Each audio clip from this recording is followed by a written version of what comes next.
A mother stood alone in a cold courtroom, her voice trembling as no one believed her past. The judge's gavel was about to fall, sealing her fate forever.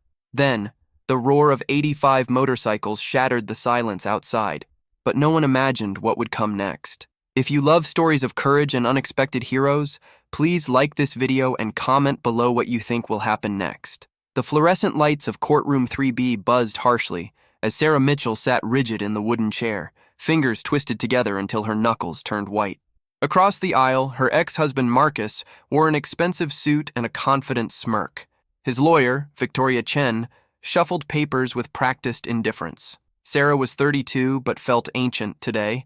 Her daughter Emma, just 6 years old with blonde pigtails and green eyes, waited in another room with a social worker. Emma didn't understand why Mommy cried so much lately, why everything felt scary. "All rise for Judge Raymond Blackwell," the bailiff announced. Judge Blackwell entered, silver-haired, reading glasses perched on his nose, expression profoundly bored. He'd seen 1,000 cases like this. He sat without looking at Sarah once. Case 2847 FD. Mitchell versus Mitchell. Custody hearing. Ms. Chen, proceed. Victoria Chen stood smoothly. Thank you, Your Honor. My client, Marcus Mitchell, seeks full custody of his daughter, Emma. Mr. Mitchell earns $127,000 annually as a regional manager. He owns a 4-bedroom home in an excellent school district. He recently remarried a pediatric nurse. Stable, loving. Sarah's court-appointed lawyer, Robert Harris, looked barely out of law school. He'd met Sarah twice for 40 minutes total. Ms. Mitchell, Victoria continued dramatically, has a documented history raising serious concerns. She was arrested 8 years ago for assault. She's worked 6 different jobs in 3 years. She lives in a 1-bedroom apartment in a high-crime neighborhood. Most concerning, her association with a motorcycle club, the Iron Brotherhood, a group with documented criminal connections. Sarah felt blood drain from her face. She'd known this would come up, but hearing it stated so coldly felt like a knife between her ribs. Judge Blackwell finally looked at her, eyes sweeping over her thrift store dress, trembling hands, desperate expression. She could see his judgment forming. Ms. Mitchell, can you explain your connection to this motorcycle club? Sarah stood, legs unsteady. Your Honor, the Iron Brotherhood helped me 3 years ago when... Yes or no? Are you currently associated with members of this organization? Yes, but... Thank you. Sit down. Your Honor, please, I need to explain. Ms. Mitchell, sit down or I'll hold you in contempt. Sarah sat, tears streaming. Behind her, Marcus's family watched her fall apart. She was alone, completely alone. The assault charge, 8 years ago. Care to explain? I was defending myself, Sarah whispered. My boyfriend attacked me. I fought back, but he pressed charges and you were convicted of misdemeanor assault. Because I couldn't afford a lawyer. Because the system... She stopped, knowing how it sounded. Victoria seized the moment. Your Honor, Ms. Mitchell's pattern of blaming others, of associating with dangerous elements, creates an environment unsuitable for a 6-year-old. Emma deserves stability, safety, a future not overshadowed by her mother's poor choices. The words hit like physical blows. Poor choices, dangerous elements, unsuitable. Robert Harris stood weakly. Your Honor, Ms. Mitchell completed anger management courses. She's worked at Riverside Diner 8 months now, her longest tenure. She's demonstrating improvement. 8 months in a minimum wage position, Judge Blackwell repeated flatly. She's trying, Your Honor. Trying isn't enough when a child's welfare is at stake. Outside, Sarah heard something. A low rumble like thunder. The sound grew louder, more distinct. Engines, motorcycle engines. Judge Blackwell was speaking about reviewing reports, scheduling follow-ups, but Sarah couldn't focus. The sound outside grew closer, louder, more intense. A sound she knew well. A sound that had never meant danger to her. It had meant salvation. The rumble became a roar. Car alarms started blaring. The bailiff walked to the window, eyes widening. Your Honor, he said uncertainly, we have a situation outside. Judge Blackwell looked up irritably. The roar outside had grown from distant thunder to an overwhelming wall of sound, making the windows rattle. Everyone turned toward the entrance, including Marcus, whose smirk began fading into concern. What situation? Judge Blackwell asked. Before the bailiff could answer, the heavy double doors burst open, not violently, but with undeniable force. The first man through was massive, 6'4", easily 250, gray beard reaching mid-chest, arms covered in military tattoos.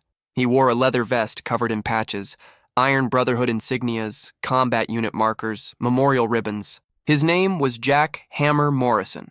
He was 71 years old. Behind him came another, and another, and another. They filed in with military precision. Men and women, boots heavy on the floor, leather vests creaking, expressions solemn and purposeful. They weren't young, most in their 60s and 70s, weathered faces, white beards, scars visible, eyes that had seen things most couldn't imagine. Vietnam veterans, Gulf War veterans, men and women who'd served their country and come home to find it, didn't quite know what to do with them.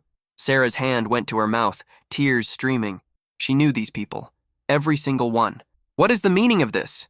Judge Blackwell stood, face reddening. This is a closed hearing. Bailiff, remove them immediately. But they kept coming. 10, 20, 30, 40. They lined the walls, standing at parade rest, hands clasped behind backs, silent and dignified. Not threatening, simply present. The bailiff moved toward Hammer, hand hovering near his radio, but something in the veteran's eyes made him pause. Your Honor, Hammer said, voice deep and gravelly, we apologize for the disruption. We're here as character witnesses for Sarah Mitchell. We respectfully request permission to address the court. Absolutely not, Victoria Chen jumped up. This is inappropriate. These people have no standing, and this intimidation should result in contempt charges. Intimidation? A woman's voice from the back. She stepped forward, mid-60s, short gray hair, purple heart patch on her vest. Dorothy Sanchez, retired Army nurse, 2 Iraq tours. Your Honor, we're here to tell the truth. That's the opposite of intimidation. Judge Blackwell looked at the sea of leather-clad veterans. His face had gone from red to pale. 23 years on the bench, he'd never seen anything like this. How many of you are there? 85, Your Honor, Hammer replied. All Iron Brotherhood members, North County chapter, all veterans, all citizens who pay taxes, vote, and have something to say about justice. This is completely out of order. Your Honor, Hammer interrupted with calm respect. We know we're out of order. We know we're disrupting your morning. But that young woman, he pointed to Sarah, saved the lives of 3 of our brothers. We cannot sit by while she's slandered by people who don't know who she really is. Complete silence, except for Sarah's quiet crying and the fluorescent buzz. Judge Blackwell sat slowly. He looked at Sarah, the veterans, then Marcus. 5 minutes, he said finally. If I don't like what I hear, every one of you gets charged with contempt. Clear? Crystal clear, Your Honor, Hammer said. He faced the courtroom. 3 years ago, Tuesday night in February, 3 of our members were run off Highway 17 by a drunk driver who fled. All 3 injured, 1 critically. Tommy Rodriguez had a collapsed lung, bleeding out. Dorothy stepped forward. I was at Riverside Diner that night. We'd stopped for coffee after a memorial ride. When the accident call came through on the radio, Sarah overheard. She didn't know us, had no reason to care. But she grabbed the first aid kit, ran to her car, followed us to the scene. Another veteran stepped forward. Black man, late 60s, wire-rimmed glasses. Leonard Washington, Your Honor. Retired teacher, Army medic. I was one of those 3 men. By the time help arrived, I'd lost consciousness from blood loss. Sarah used her own scarf as a tourniquet on my leg. Paramedics said that action saved my life. A younger veteran, maybe 50, burned scars on his neck. Tommy Rodriguez, collapsed lung.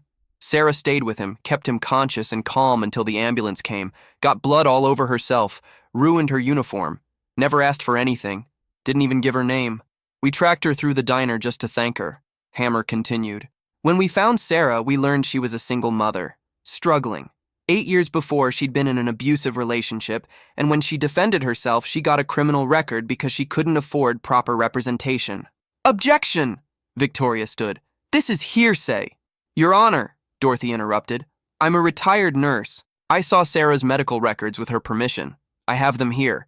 Broken ribs, concussion, defensive wounds, all documented, all explained away as her being the aggressor. The system failed her. Judge Blackwell's expression changed. The boredom was gone. Hammer wasn't finished. So we did what the Iron Brotherhood does, Your Honor. We took care of our own. We helped Sarah get a reliable car so she could keep her job. Made sure her apartment was safe. Showed up when she needed work references. We became her family because she didn't have one.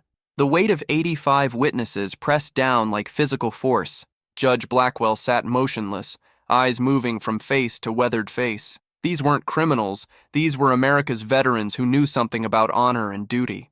Sarah couldn't breathe. She'd known Hammer had been making calls, but she never imagined this. Never imagined 85 people would show up on the most important day of her life. Marcus leaned toward Victoria, whispering harshly, "Do something!" But Victoria seemed uncertain. This wasn't covered in law school.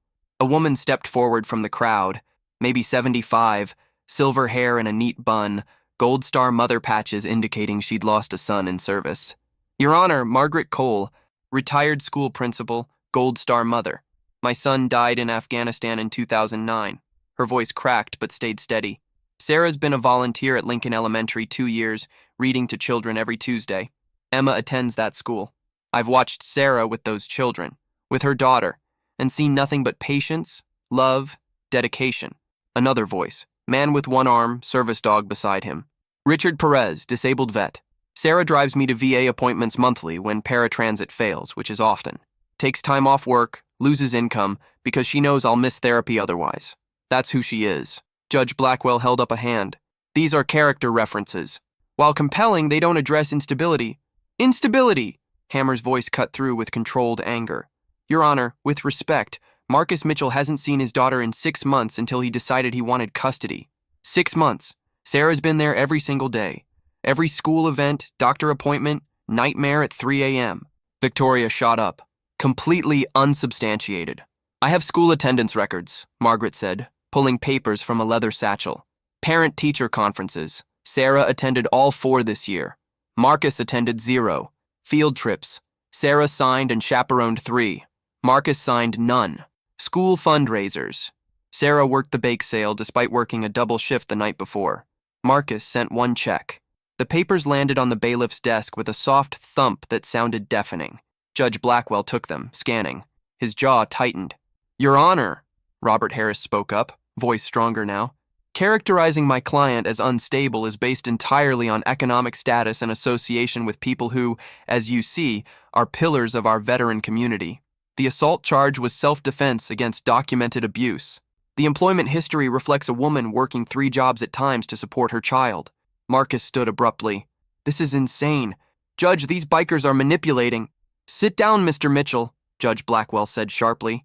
"You'll speak when I ask." Marcus sat, face flushed with anger and fear. Dorothy stepped forward again. "Your Honor, I'd like to address dangerous element accusations. The Iron Brotherhood runs a Christmas toy drive serving 400 underprivileged children yearly. We escort funeral processions for fallen soldiers, volunteer at the VA hospital, mentor at-risk youth. Yes, we ride motorcycles, wear leather, but we're not criminals. We're citizens who believe when someone helps our brothers, we help back. That's called loyalty. That's called family." A younger man, 40, prosthetic leg visible. "Daniel Cruz, Marine Corps. Discharged after an IED took my leg in Kandahar. When I came home angry, lost, struggling with PTSD, the Iron Brotherhood found me when I was about to end my life. They saved me. Sarah was part of that. She worked with Dorothy connecting me with counselors, helped me find work, checked on me weekly for months. If she's unfit because she cares about broken veterans, I don't understand what fitness means." Hammer pulled a letter from his vest. "Your Honor, this is from Emma's teacher, Mrs. Patricia Donnelly. She couldn't be here.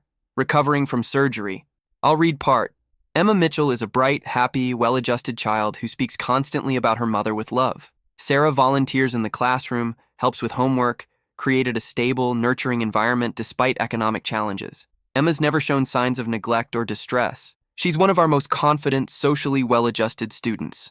The letter passed to the bailiff, then to the judge. Blackwell read slowly, expression unreadable. Victoria tried once more. "Your Honor, emotional appeals aside, Marcus can provide better material circumstances." "Better material circumstances?" An elderly veteran with a walker made his way forward slowly. "Albert Kowalski, Your Honor, 91 years old, fought in Korea, raised 4 children on a mechanic's salary in a 2-bedroom house. We were poor, real poor.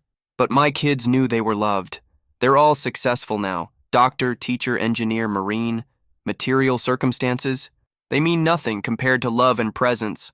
The old man's words hung like a benediction. Judge Blackwell removed his glasses, rubbed his eyes. When he looked up, his face had changed. The bureaucratic distance was gone. "Ms. Chen, Mr. Mitchell." he said slowly. Direct question. Mr. Mitchell, when was the last time you put your daughter to bed? Marcus blinked. I don't see. Answer the question. Several months. I've been busy with work. When was the last school function you attended? Marcus's facade crumbled. I can't recall exactly. Ms. Mitchell, the judge turned to Sarah. When did you last put Emma to bed? Last night, Your Honor, Sarah whispered.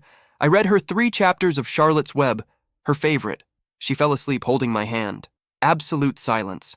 Judge Blackwell looked at the 85 veterans, at the papers before him, at Marcus in his expensive suit, then at Sarah in her thrift store dress with a blood donor Band-Aid still visible from that morning because she'd needed the $15 payment for gas. I'm calling a recess, he said finally. Everyone stays. I need 15 minutes. He walked to his chambers, leaving a courtroom holding its collective breath. The 15 minutes felt like 15 hours. Sarah sat motionless, afraid any movement might shatter whatever fragile hope had begun forming in her chest. Around her, the 85 Iron Brotherhood members remained standing, silent sentinels who'd traveled from across 3 counties to be here. Some had driven for hours, some had taken unpaid leave. All had come because when someone saves your brothers, you show up. Marcus paced near his table, polished shoes clicking with increasing agitation. Victoria Chen checked her phone repeatedly, confident demeanor replaced by uncertainty. She'd built a career winning cases where numbers told clear stories, but numbers couldn't stand up and speak with the moral authority of 91-year-old Albert Kowalski. Robert Harris sat beside Sarah, and for the first time since taking her case, he looked energized. Sarah, he whispered, whatever happens, what they did today. I've never seen anything like it. Sarah nodded, unable to speak. Her eyes kept drifting to the chamber door, waiting for Judge Blackwell, waiting to learn whether her life would continue or end. Jack Hammer Morrison stood near the back wall, massive arms crossed, weathered face unreadable. Dorothy Sanchez, standing beside him, saw tension in his jaw. Hammer had organized this intervention, made the calls, convinced 84 others to storm a courthouse for a young woman most had met only handful of times. If this didn't work, he'd carry that weight. She touched his arm gently. You did good, Jack. Won't matter if we lose her, that little girl, he muttered. The chamber door opened. Judge Blackwell emerged, face composed, professional, revealing nothing. He carried a folder and legal pad covered in handwritten notes. He sat, adjusted his glasses, looked at the assembled crowd. Everyone may be seated. The veterans sat. Sarah remained in her chair, hands clasped so tightly her fingers had gone numb. I've been a judge 23 years, Blackwell began, voice measured. In that time, I've heard thousands of custody cases. Most are straightforward. Parents divorce, we assess who can provide better environment. We make rulings based on established legal standards. Income, housing stability, criminal history, employment records, these are metrics we use because they're quantifiable. They're objective. Sarah's heart sank. This sounded like preamble to ruling against her. But sometimes, the judge continued, the metrics don't tell the whole story. Sometimes the numbers lie. Or rather, they tell a truth that isn't the most important truth. He looked directly at Marcus. Mr. Mitchell, you earn substantial income. You own a nice home. On paper, you can provide material advantages Ms. Mitchell cannot. These are facts. But there are other facts equally important. Marcus straightened, sensing the tone shift. You haven't seen your daughter in 6 months. You haven't attended a single school function this academic year. When I asked when you last put Emma to bed, you couldn't remember. These are also facts. Victoria stood. Your Honor, my client's work demands... Sit down, Ms. Chen. The judge's voice was sharp. I've heard enough from you. She sat, face flushed. Judge Blackwell turned to the veterans. What happened today was highly irregular. Under normal circumstances, I would have cleared this room and held several in contempt. But these aren't normal circumstances. What I witnessed was something our legal system often fails to account for. Community, character, sacrifice. He picked up the teacher's letter, school records, medical documentation of Sarah's injuries. Ms. Mitchell, you've made mistakes. Your employment history is unstable. Your income is inadequate by any reasonable standard. Your criminal record, even stemming from self-defense, is a mark against you in the law's eyes. Sarah felt tears streaming again. Here it comes. The loss. The end. But, Judge Blackwell continued, and that single word made Sarah's breath catch, you've also demonstrated something that cannot be quantified on financial disclosure forms. You've shown up. Every day, every night, every school event, doctor appointment, nightmare at 3 a.m. You've built a community of people who trust you, respect you, who traveled here today to testify to your character. That means something. He looked at Hammer, Dorothy, the sea of leather and gray hair and military bearing, the Iron Brotherhood. When Miss Chen introduced your organization, she implied criminal association. What I see are veterans, taxpayers, volunteers, citizens who understand duty and honor. That Ms. Mitchell has earned your loyalty speaks volumes. Marcus leaned forward, confident mask slipping to reveal naked panic. Your Honor, please? Mr. Mitchell, when you filed for custody 6 months ago, it was 2 weeks after you remarried. Your new wife has no children. I've reviewed her background. She's a good person, a professional, likely a fine stepmother. But I'm left wondering, are you seeking custody because you genuinely want to be Emma's father, or because having a child fits the image of the family you're trying to create? The question hung like an accusation. Marcus opened his mouth, closed it, tried again. I love my daughter, Your Honor. I don't doubt that, but love isn't enough. Presence matters, consistency matters. Emma is 6. She needs a parent who will be there, not one who can provide a bigger bedroom. He turned back to Sarah. Ms. Mitchell, I'm making a ruling I expect you to take very seriously. I am denying Mr. Mitchell's petition for full custody. Sarah gasped, hand flying to her mouth. Around her, exhaled breaths from the veterans, collective release of tension. However, the judge continued, raising a hand, I'm ordering several conditions. First, continue employment at Riverside Diner and provide quarterly income reports. Second, enroll in financial planning through County Family Services. Third, Mr. Mitchell gets supervised visitation every other weekend, which he will exercise, and you will facilitate without obstruction. Yes, Your Honor, Sarah whispered. Yes, absolutely. Fourth, the judge's voice softened, accept the help offered today. Pride is admirable, Ms. Mitchell, but your daughter's welfare comes first. If the Iron Brotherhood is willing to serve as support network for you and Emma, I encourage you to let them. Hammer stood. Your Honor, you have our word. Have. We'll make sure Sarah and Emma have what they need. Judge Blackwell nodded. Then this hearing is concluded. Mr. Mitchell, you may request review in 6 months if circumstances change substantially. Ms. Mitchell, don't make me regret this decision. He brought the gavel down with a sharp crack that echoed through Sarah's entire body. Those dark 5. The courtroom erupted in controlled emotion. Sarah collapsed forward, head in hands, sobbing so hard her whole body shook.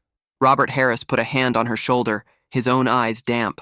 Behind them, the veterans didn't cheer. That would be disrespectful.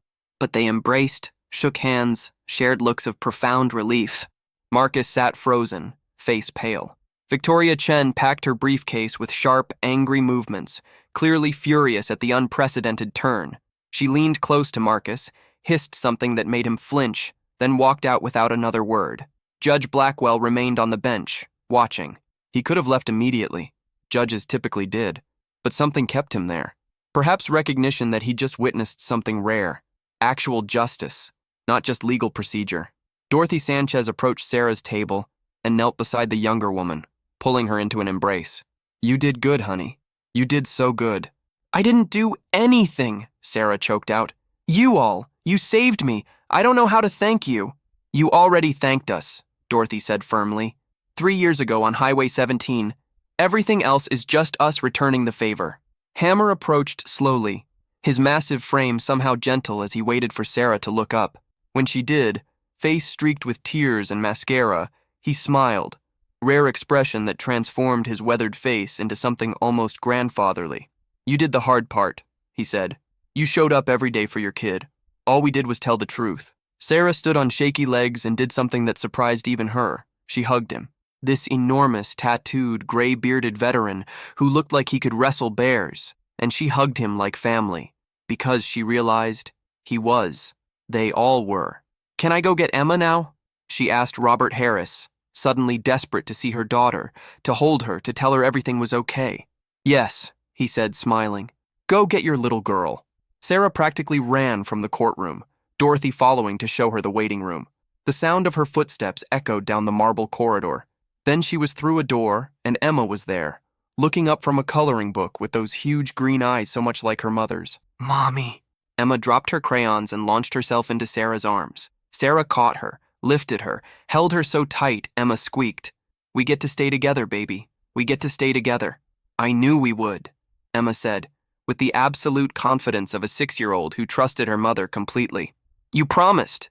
Back in the courtroom, veterans were beginning to file out, but many lingered, introducing themselves to Robert Harris, who looked overwhelmed.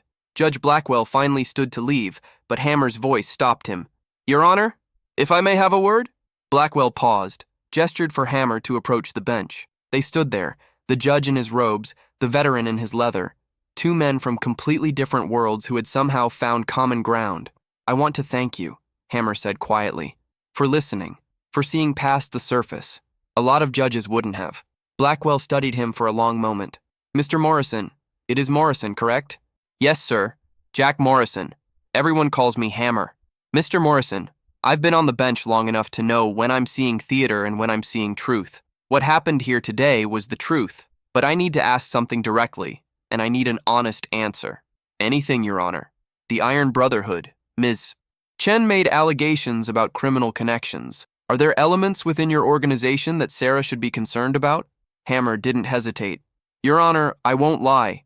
Motorcycle clubs have histories and some are complicated. But our chapter, North County Iron Brotherhood, we're clean. We're veterans who ride bikes and help each other. We run charity events, volunteer, follow the law. I can't speak for every chapter nationwide, but I can speak for my people. And my people are good people.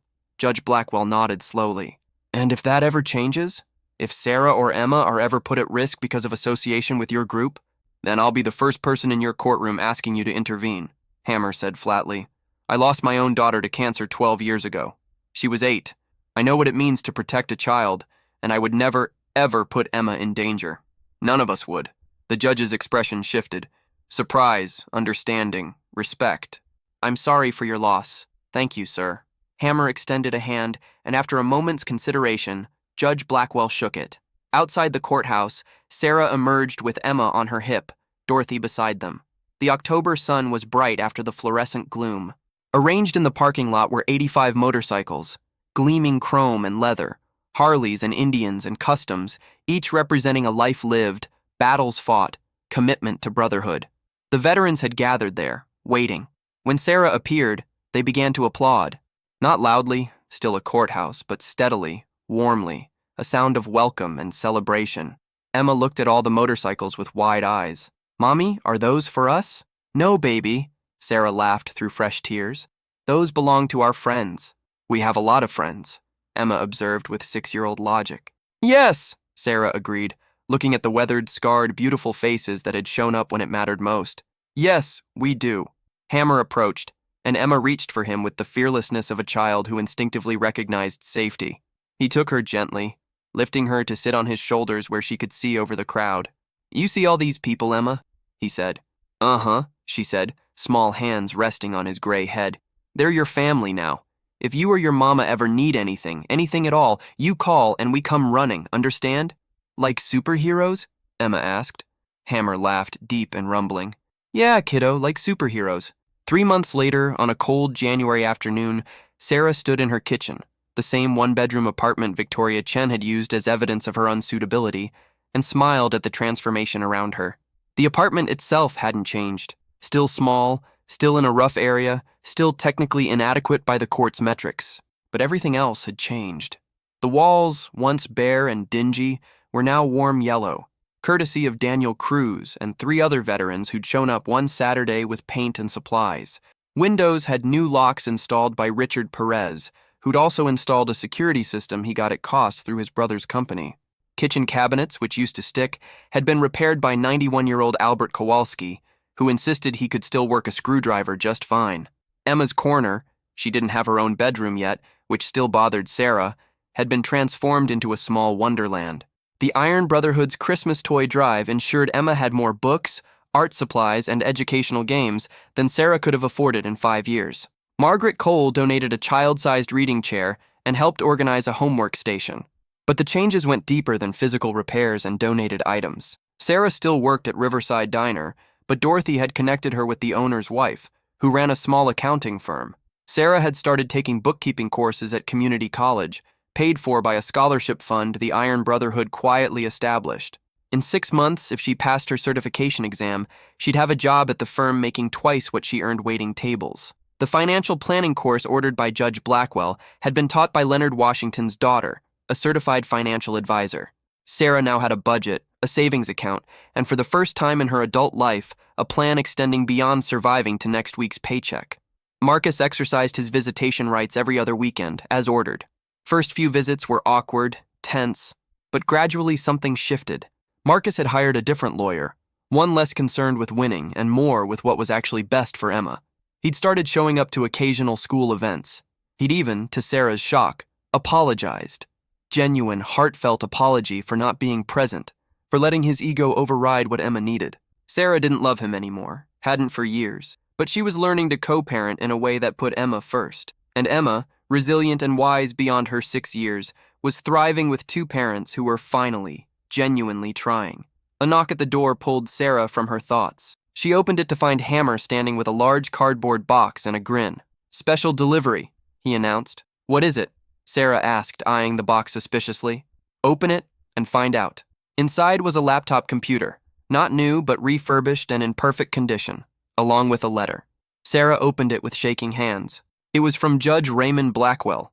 "Ms. Mitchell, I don't typically maintain contact with individuals who appear in my courtroom, but your case has stayed with me these past 3 months. I've been following your progress through the quarterly reports, and I'm pleased to see the improvements you've made. The laptop is a personal donation.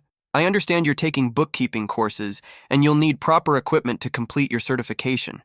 Consider it an investment in your future and Emma's. I've been a judge 23 years, and I've made thousands of rulings. Most I forget within a week.